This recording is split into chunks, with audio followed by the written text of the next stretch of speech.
2021 was surprisingly a fantastic year for films. There were some that genuinely left such a deep impression on me. You've already seen me talk about the worst films of the year, and yes, the style of this video is completely different from the other video, and double yes that it is May of 2022, so I'm super late on this. But I still felt like talking about these films because they genuinely deserve all of the love in the world. I do have a few honorable mentions that I liked or loved quite a bit, but these other 15 films require me to talk in full detail about them. So no more bullshitting, here are my favorite films of 2021.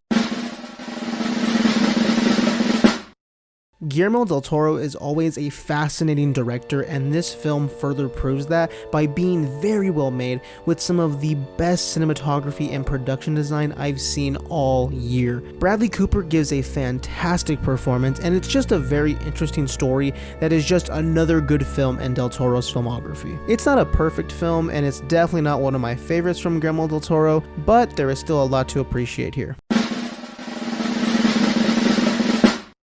Never expected to love this as much as I did. This film was a refreshing take on rebuilding family relationships, where it actually felt like it cared for its message and characters. This feels like a film that will become a classic for this generation of kids. It may have a few jokes that felt super outdated, but the rest of the comedy worked very well for me. Plus, the animation is another breath of fresh air. I really love The Mitchells vs. the Machines. Simon Rex returns to the big screen with a performance that blew me away. He works so well both comedically and dramatically. The film is hilarious while also being an incredible character piece on such an asshole of a character. Definitely seek this one out because I feel like most people will find something to appreciate. Now I know we're all not too happy with its Best Picture win, but I found CODA to be one of the sweetest films of the year. All the performances are great, with Troy Kotsur deservedly winning Best Supporting Actor. It's not something that will stand the test of time, but I also feel that it will be undeservedly hated just for the fact that it won Best Picture. I enjoy it for what it is despite its Best Picture win.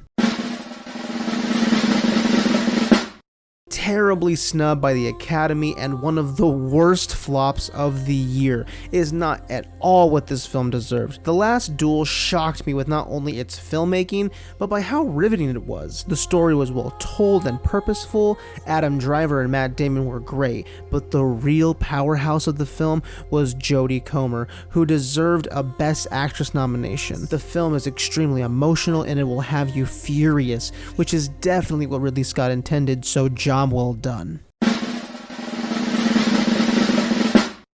I will not lie, The Power of the Dog didn't really grab my attention on a first watch, but my second viewing completely flipped my perspective. It's a very well acted and meticulous film where the subtle direction comes into play with these extremely interesting characters. Benedict Cumberbatch, Cody Smith-McPhee, Jesse Plemons, and Kirsten Dunst are phenomenal here and are handing in such nuanced and held back performances. This was my personal pick for Best Picture, and I'm happy Jane Campion won Best Director because she did an incredible job. I think we can all come to an agreement that there was never a high bar for this film to be better than what we got in 2016. So the fact that this film was some of the most fun I had in a theater all year was such a blessing. Thankfully, it was given an R rating and never took itself too seriously. The Suicide Squad had great humor, fun characters that were extremely wacky, and a better understanding of its tone. Just an absolute blast of a film that makes up for that god-awful Suicide Squad that we got in 2016. Now, I would never consider myself a James Bond fan, but I really love Casino Royale and Skyfall, and Daniel Craig as Bond is always fantastic. Hell, I never even seen the previous Bond film, Spectre, so I was surprised to have had such a great experience with No Time to Die. First of all, I loved the Bond theme by Billie Eilish that understood the finale aspect of Daniel Craig's Bond. The story was very interesting and emotional, and of course, the action was incredibly well done. It just felt like a proper send-off for Daniel Craig as James Bond. Dune utilizes every aspect of filmmaking to create such an immersive experience into the world of Arrakis. I don't quite understand the criticism of this film only feeling like a setup for the sequel because I love the story that was presented. All of the performances are great, and with a masterful director like Denis Villeneuve behind the camera, it was such a great theater experience. I mean, I never expected anything less from the man that brought us Blade Runner 2049. Dune blew me away with its epic scale of filmmaking, and I can't wait for part 2. You kind of forget that Judas and the Black Messiah was a 2021 release since it was put with the 2020 Best Picture nominees, but I freaking love this movie. Daniel Kaluuya giving a career best performance that won him his deserved Oscar. Lakeith Stanfield deserves his flowers as well for being a great leading man. It honestly would have been a perfect Best Picture win due to Shaka King's raw look into Fred Hampton's life. Genuinely one of the most powerfully told biopics I've ever seen.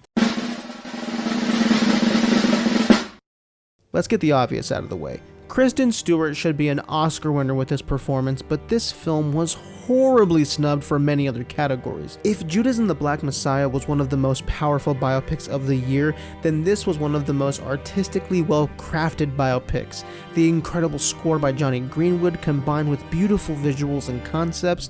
Spencer is something that I always knew I was going to love, but it even exceeded my expectations when I think back on it today.